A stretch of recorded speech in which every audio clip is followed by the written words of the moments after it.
usaba, por ejemplo, la Gillette cuando los cúteres ya existían. Yo seguía utilizando las Gillettes. Yo veía que cuando llegaban allí los jóvenes que usaban el cúter decían, ¿para qué usará una Gillette? Yo cortaba con la Gillette y tenía todo esto. ¿Y no se cortaba? Sí, claro, sí.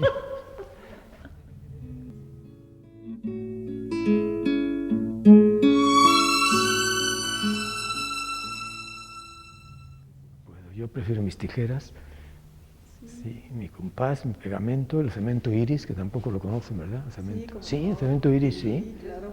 Sí. Claro, ¿Eh?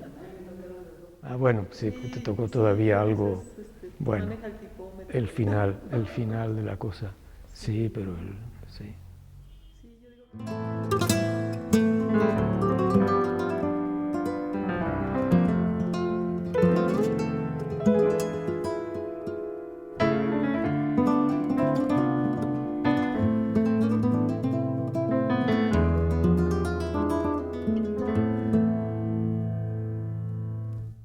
Ahora ya no se usa el compás, ¿no? ¿Verdad? Se usa ni el Aprieta un tipómetro. botón en la cosa y rum, ya aparece un círculo, ¿no? Sí. En la computadora, grande, chico, pequeño. A mí el compás me parece un instrumento extraordinario, ¿no? Yo tengo un compás aquí, sí, y el tipómetro yo lo sigo usando, sí, para mis cosas, para trazar cosas sobre papel y eso, sí.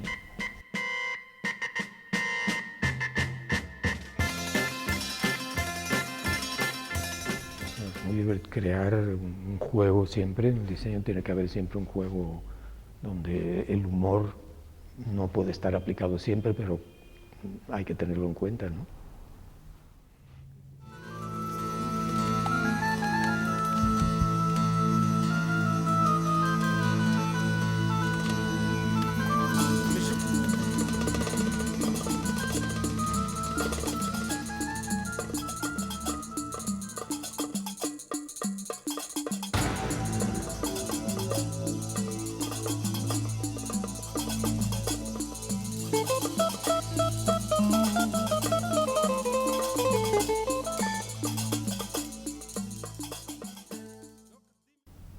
Ah, yo creo que quedó mucho, ¿no? Digo, que no se Nada continuó. material o Sí. eso, no, quedó en individualidades, ¿no? Individual. Pero muchísimo, sí.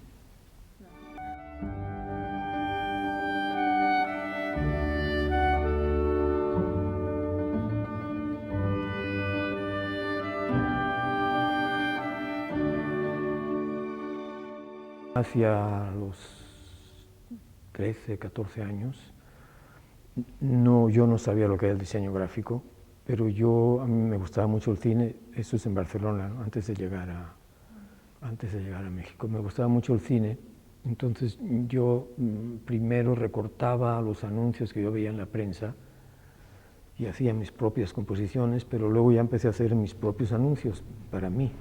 O sea, combinaba las imágenes de los artistas, de las películas que me gustaban, y yo hacía las letras, yo acomodaba, y curiosamente conservo de esa época, y me los traje, como 5, 6 o 8 de los dibujos que hice, de los anuncios que eran de cine. Sí era diseño gráfico, pero yo no lo sabía. Afortunadamente, cuando llegué a México, un amigo común, un amigo de Miguel Prieto y mío, me dijo que Miguel Prieto necesitaba un asistente y yo tenía entonces, todavía no cumplía 18 años, tenía 17 años y empecé a trabajar con él. Y en esa época tampoco por lo menos en México no se conocía, el término diseño gráfico no se utilizaba. Miguel Prieto, que era un diseñador extraordinario, se le conocía como tipógrafo, como maquetista, pero no se utilizaba entonces el término diseño gráfico. No, yo iba viendo lo que él hacía y primero estuve en la oficina de ediciones de Limba, entonces hacía de todo, desde un libro de arte, catálogos, carteles, boletos de entrada al palacio.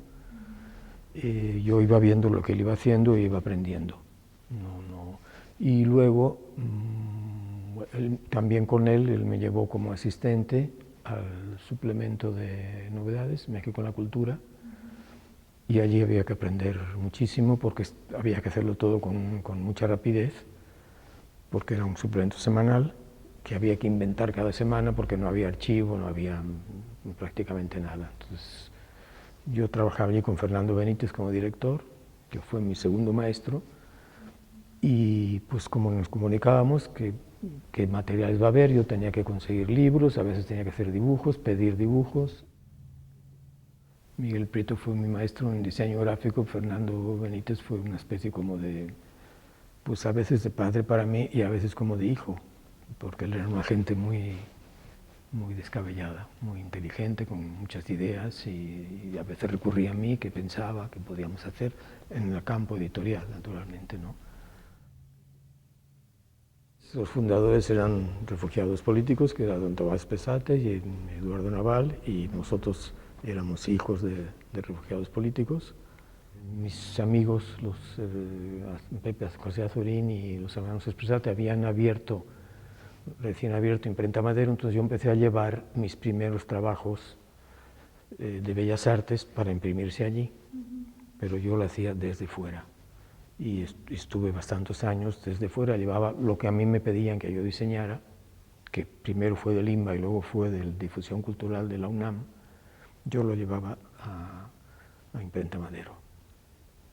Y llegó un momento, pues no sé muy bien en qué año, que ya pues Pepe Azorín me dijo, oye, pues ¿por qué ya no te quedas aquí? Porque yo llegó un momento en que todo lo que me encargaban, si no se podía hacer en Imprenta Madero, yo no lo hacía.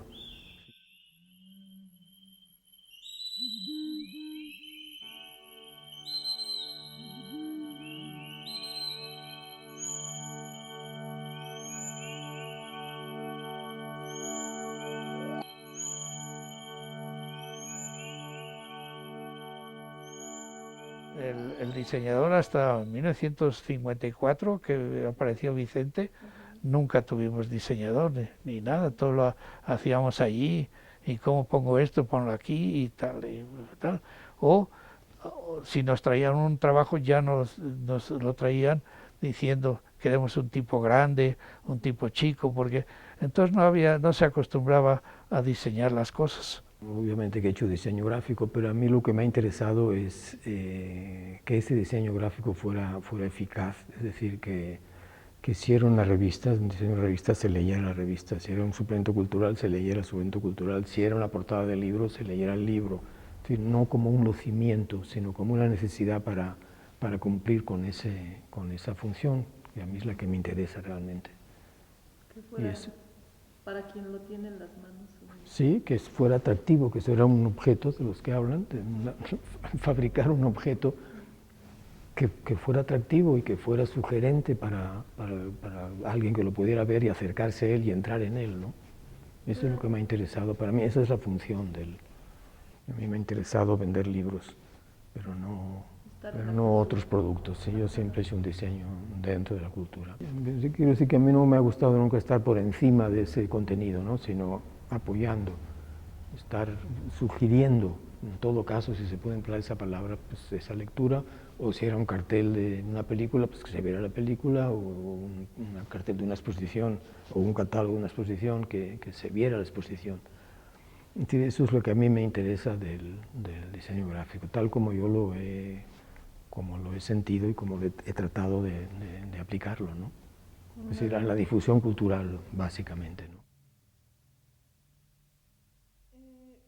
No me gusta nada llamarme director artístico ni nada de todo eso, porque además siempre teníamos una relación muy estrecha con los muchachos y muchachas que llegaban, y lo que se encontraban allí era con una posibilidad de desarrollar su talento enorme, ¿no? Y además pocas veces diseñadores tienen posibilidad de trabajar con los operarios que están haciendo el trabajo, ¿no? Con los fabricantes, siguiendo el término. Entonces ellos podían bajar donde estaban los negativeros, que hacían los negativos, comprobar que estuvieran las páginas bien armadas, luego ir a la prensa, ver que el color que habían dado era el color, o cambiarlo, y estar pendientes de la encuadernación. O sea, era un sistema de trabajo muy completo, muy complejo, y que había que estar sobre él permanentemente, ¿no? Tampoco el diseño gráfico tenía en México un desarrollo notable. De hecho, se estaba dando ahí. Es decir, muchos de ellos que llegaron a Imprenta Madero, algunos habían estado en alguna escuela, pero otros ni siquiera, ¿no? Llegaban allí porque pues en aquel momento era no sé, un polo importante de diseño gráfico en México, ¿no? Y por algún motivo u otro llegaban. Yo veía su capacidad, es decir, y su capacidad imaginativa, porque eso no se le puede enseñar a nadie. Lo que hacían en Imprenta Madero, lo que yo trataba de hacer era enseñarlos a trabajar, es decir, a poder desarrollar esas ideas que ellos tenían. Entonces yo tenía que saber si tenían buenas ideas y si las tenían, porque me llevaban algún material que yo podía ver. Bueno, no sé, fue un momento que el diseño gráfico estaba empezando a crecer en México y allí se reunió una especie, en efecto, sí, de escuela, donde los diseñadores aprendían a aplicar lo que habían aprendido fuera o dentro de la imprenta. Porque no es lo mismo pasarse 4 años estudiando una carrera, en una clase, allí estudiaban esa carrera, digamos, de alguna manera, practicando, ¿no?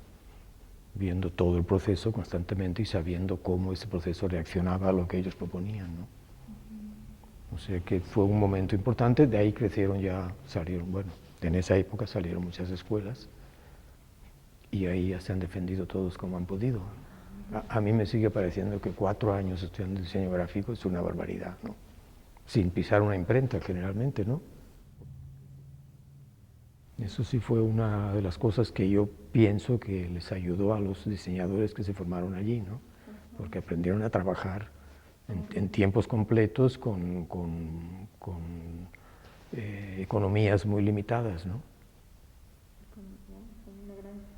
Sí, que había que imaginar cosas, pero con elementos que no son los que hay ahora en las computadoras, ¿no? Que puede cambiar el color y ver cómo se ve, y subir la letra, bajarla. Como bocetar se puede, ¿no? Pero no, allí había que ir directo. Imaginarlo mucho. Sí, imaginarlo además de un día para otro. No, pues eso es que para un diseñador actual es inimaginable cómo se trabajaba en la época, que se trabajaba con los tipos móviles, ¿no?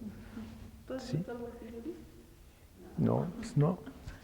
Eso desapareció totalmente. Los tipos móviles desaparecieron, desapareció el linotipo, que era una combinación entre lo que uno imaginaba y lo que se podía hacer, ¿no? Y lo que podía desarrollar, ¿no? Dentro de los técnicos que estaban dispuestos a todo, eran maravillosos.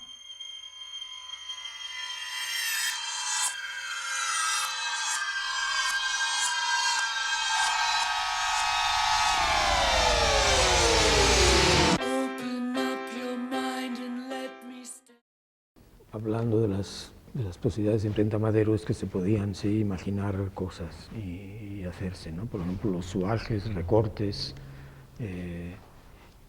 libros sobre todo catálogos de pintura que se abrían y se cerraban, y bueno, el caso ese concreto de lo de Duchamp, que fue un libro que se hizo en Era, pero que se imprimió en Madero. Por ejemplo, ahí se imprimió por la primera vez. Duchamp tiene una obra muy importante que se llama El Gran Vidrio, que está hecha sobre vidrio. Entonces yo la imprimí sobre una mica, que entonces pues eran las cosas que yo iba ahí entre los operarios. Bueno, se puede imprimir, todos se quedaban pensando y al final la acababan imprimiendo, ¿no? Yo cuando llegué a México, que ya estaba trabajando con Miguel Prieto, yo veía los carteles que estaban en la calle de boxeo, de lucha libre, y allí yo veía que habían 2 colores, un azul y un rojo, nada más, pero que se unían y daban una especie de morado. Eran ediciones populares que estaban pegadas en las paredes cuando se podían pegar carteles, ¿no? Yo ya cuando empecé a trabajar en Madero, yo le dije a un prensista, que era un personaje formidable, Roberto Muñoz, me acuerdo que era un cartel apaisado, le dije, a ver, pongamos aquí un magenta y aquí un azul que nos dé un morado en medio. Y entonces yo dije, yo he visto que eso se hace. Dijo, sí, se entinta el rodillo, los rodillos, se entinta el azul, se entinta el rojo y el centro se mezclan. Pero me dijo, pero yo no puedo controlar la tinta para que no se mueva el color, es decir, que todos los carteles queden iguales.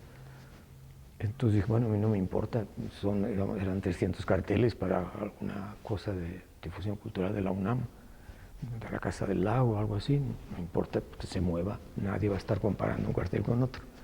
Pues este extraordinario prensista acabó haciendo esos barridos de color en 5 milímetros con un control absoluto en una portada de libro. Bueno, esa fue una aportación, creo que importante, de Madero. La otra fue, por ejemplo, utilizar la fotografía de alto contraste, mucho antes que después ya se hizo muy común, y simplemente se hacía a ojo, porque no había, entonces se hacían los fotograbados todavía, los fotograbados en metal, montaditos en madera. Simplemente se mandaba al fotograbador, mandaba una foto y uno ya debería saber que al hacer alto contraste iba a quedar bien, no se iba a perder, si tenía la suficiente, o no se iba a hacer negra o no se iba a hacer blanca, sino que tenía lo suficiente de grises para que saliera una cierta granulación. Y había que hacerlo sobre seguro porque no se podía repetir, es decir, no podía uno decir, ahora hago otro grabado que cuesta tanto, no, nada. Bueno, pues ahí nos metíamos en el lío, a ver cómo salíamos, ¿no? Nunca decían no, pero se tomaban su tiempo para resolver técnicamente las cosas, y había, bueno, el apoyo del jefe de taller, que era José Pepe Azorín, que cada cosa que yo proponía se quedaba mirando al techo diciendo, ya otra vez, pero bueno, lo aceptaba y encantado, y colaboraba y sugería partes técnicas que él conocía muy bien. Yo me pasé 15 o 20 años recortando viñetas, letras, tipografía, imágenes, retratos. Luego empezaron a salir esos libros de Dover, no sé si los llegaron a conocer también, que donde estaban llenos de viñetas de todo, ¿no? De animales, de casas, de coches. Pero yo todo eso lo había hecho un poco a mi manera, a base de recortar y pegar en unas hojas. Pero durante muchos años les sirvieron muy bien a los diseñadores, ¿no? No solamente era mi intención, que yo fui el primero, sino a medida que se fueron incorporando los demás diseñadores, siguieron con esa idea de enriquecer el lenguaje plástico, ¿no? Y el lenguaje del diseño.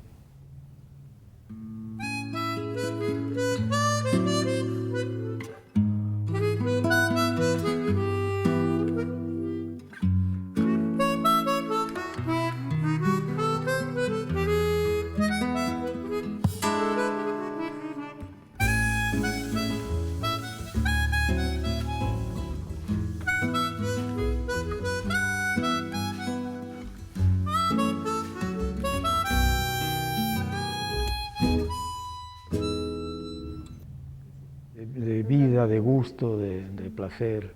Pero era un trabajo muy serio, muy riguroso. Es decir, los diseñadores entraban a las 7:30 de la mañana y se iban a las 3 de la tarde con sus horas. Si faltaban un día les descontaban, en fin, todo lo normal de una empresa. No era algo así ideal, ni que cada quien hacía lo que quería, ¿no? Estaba haciendo un trabajo muy concreto que tenía que funcionar, porque si no, se acababa, ¿no? Entonces José Emilio y yo decidimos que para hacerle un homenaje a Fernando, publicar la gatomaquia de esos gatos que habían salido en el suplemento, publicarlos en uno de los regalos de fin de año de Imprenta Madero. Y allí fue donde aparecí yo como autor de la gatomaquia.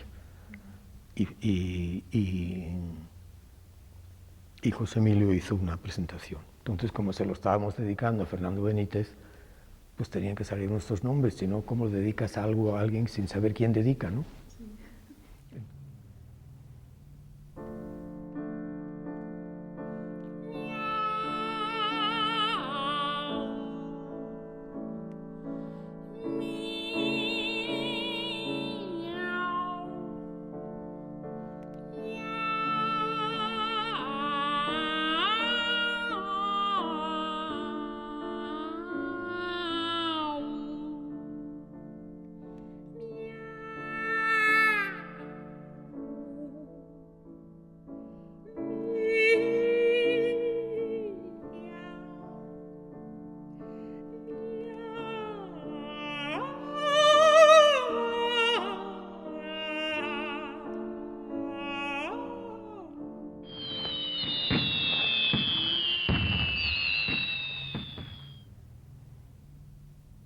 tenía muy buena relación desde las épocas del INBA con Fernando Gamboa, que entonces era director del Museo de Arte Moderno.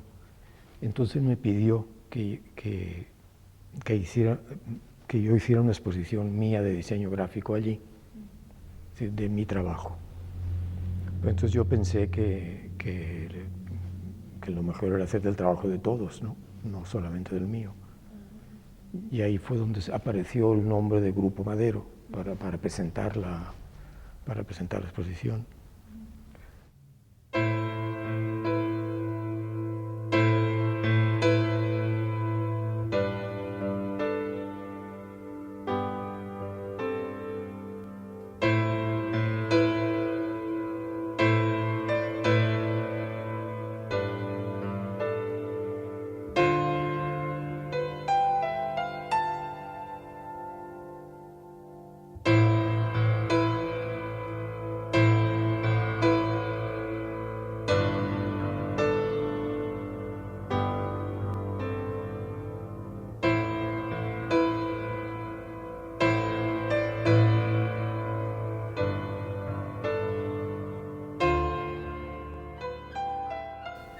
En 93 yo ya nunca más volví a Imprenta Madero, a pesar de que todavía durante un tiempo se hacían las cosas de ir allí, pero yo ya no me separé y bueno, tuve un problema de salud, corté y ya no volví ahí. Y al mismo tiempo, en ese mismo año, también se trasladó a las oficinas donde están ahora, por Tlalpan, o sea que ya no, a partir de ahí yo ya no tuve nada más que ver.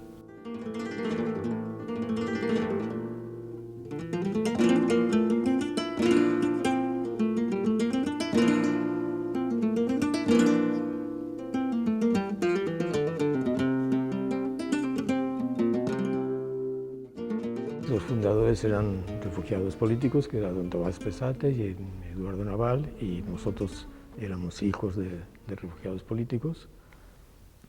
Bueno, pues y además refugiados políticos republicanos, hijos de refugiados políticos españoles, pues es evidentemente que eso le daba un tono a todo nuestro trabajo, ¿no? Y a toda nuestra vida.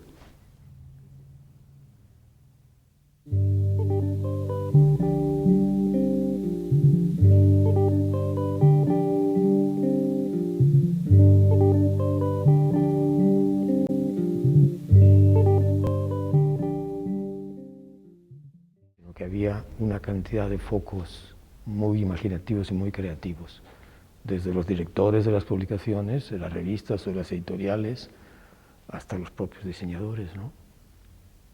Había una riqueza de movimiento enorme.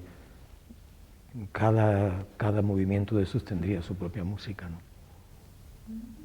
Sí, no veo así, no digo, vamos a poner como que cada quien tenía sus puntos de vista, ¿no? Yo creo que eso fue lo que enriquecía el trabajo, ¿no? De que no había una uniformidad, sino que había un movimiento permanente, ¿no? De ideas y de resultados generalmente, ¿no?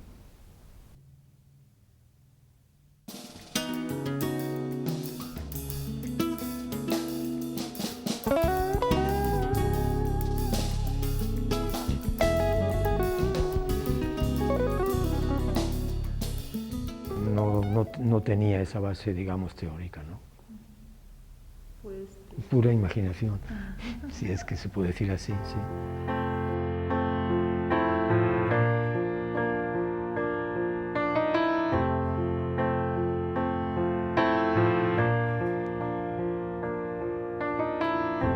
Imagine there's no heaven. It's easy if you try. No hell below us. Above us on the sky. Imagine all the people living for today.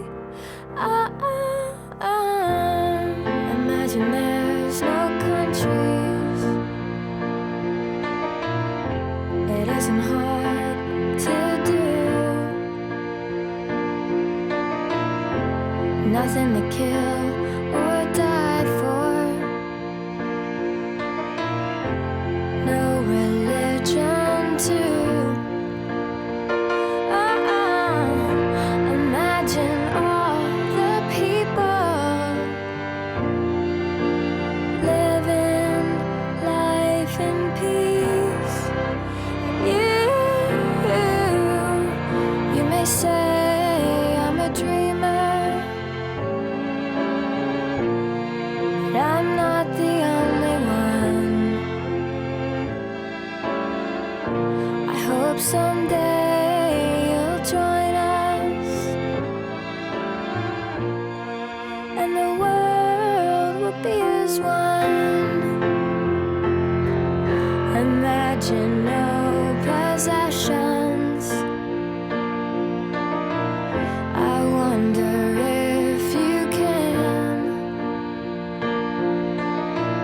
No need for greed or hunger. A brotherhood of men. Imagine all the people sharing all the world, and you may say I'm a dreamer, but I'm not the only one. I hope someday